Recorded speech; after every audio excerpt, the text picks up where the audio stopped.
విచారణ అధికారి నరసింహారెడ్డిని వైదొలగమనడానికి కేసీఆర్ ఎవరని క్వశ్చన్ చేశారు ఎమ్మెల్సీ జీవన్ రెడ్డి. కేసీఆర్ తీరు దొంగే పోలీసులను బెదిరించినట్టుగా ఉందన్నారు. విచారణకు సహకరించకపోవడం కేసీఆర్ నేరాన్ని అంగీకరించినట్టే అన్నారు. నరసింహారెడ్డి నివేదికతో కేసీఆర్ కు భయం పట్టుకుందన్నారు జీవన్ రెడ్డి.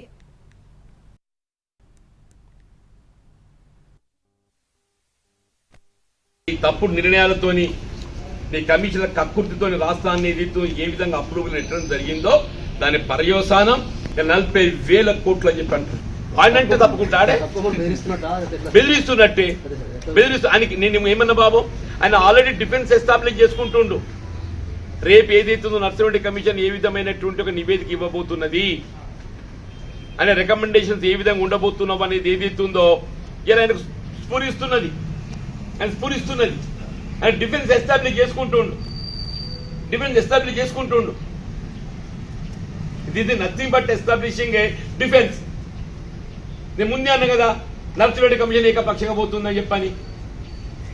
రేపు నివేదిక ఇచ్చినాక ఏదైతుందో ఆయన వెసులుబాటు కొరకు ఏదైతుందో ముందే ఒక ఎలిబి క్రియేట్ చేసుకుంటుండు.